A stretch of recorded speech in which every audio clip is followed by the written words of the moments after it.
வரலாறு உள்ள தமிழ் திரையுலகில் பெரும் தடத்தை பதித்திருக்கிற மகத்தான கலைஞன் தான் நம்முடைய ஐயா கே பாக்கியராஜ் அவர்கள். ஒரு திரைக்கலையில் திரைக்கதை ஆசிரியர், திரைக்கதை பேராசிரியர் என்று சொல்வதெல்லாம் போதாது, திரைக்கதையின் பல்கலைக்கழகம் என்று சொல்வதுதான் மிக சரியானதாக இருக்கும்.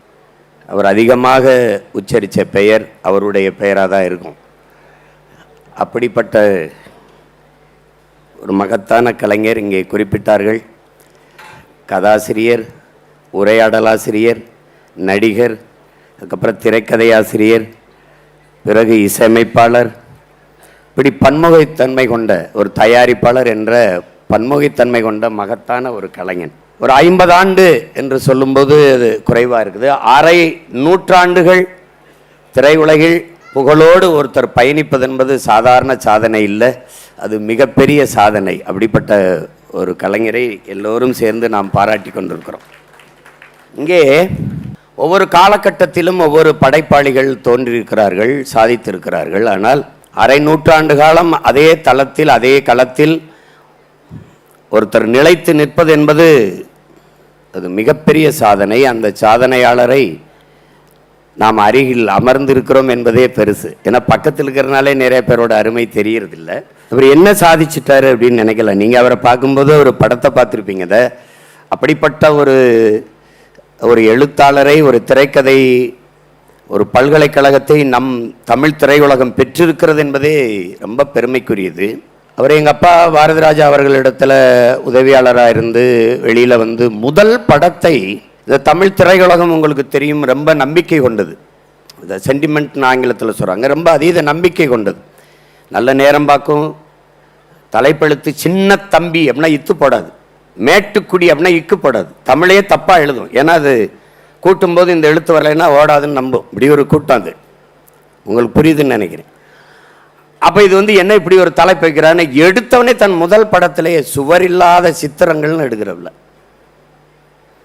அதுக்கு அசாத்திய ஒரு துணிவு வேணும். ஒரு கலைஞனுடைய அசாத்திய தன்னம்பிக்கையில் தான் சுவரில்லாத சித்திரங்கள்னு ஒரு படத்தை எடுக்கிறவில்ல.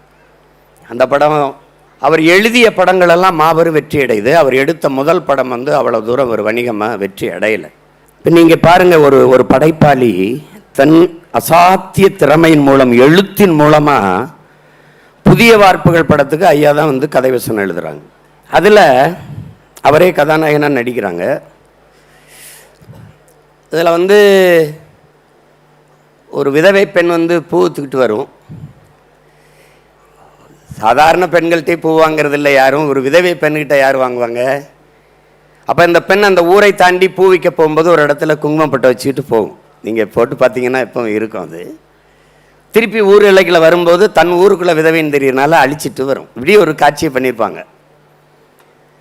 அந்த பெண்ணுக்கும் கதாநாயகி ரதி கதாபாத்திரத்துக்கும் ஒரு நட்பு இருக்கும். அப்போ ரதி கதாபாத்திரத்தை ஐயா வந்து காதலிக்கிறது அது இருக்கும்.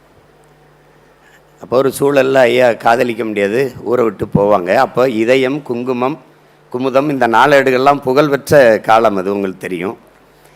அப்போ இந்த புகழ்பெற்ற அந்த இதழ்களை, அந்த வார இதழ்களை வைத்து ஒரு உரையாடல் வரும். ஊரை விட்டு போகும்போது உங்கள் அக்காட்ட சொல்லு, காஜா செருப்பிட்ட உங்கள் அக்கா இதயம் கொடுத்தா தான் வாத்தியார் குங்குமம் கொடுப்பாரான்னு சொல்லு அப்படின்னு ஒரு உரையாடல் இருக்கும்.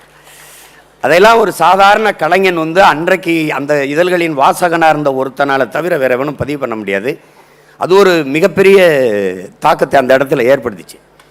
அதுக்கப்புறம் இவர் திருப்பி வருவார், அந்த பொண்ணை மணந்து கொள்ள முடியாத ஒரு சூழ்நிலை வரும். அப்போ இந்த விதவை பெண் அந்த பூவிக்கிறவ சொல்லுவா, அவர்கிட்ட ஒரு உரையாடல் எழுதியிருப்பார். அதேற பூ செடியில் இருந்து பறிச்சா தான் வாடி போயிரும்னு இல்லை, பறிக்காமல் செடியில் விட்டாலே வாடி போயிடும் அப்படின்னு ஒரு உரையாடல் இருக்கும்.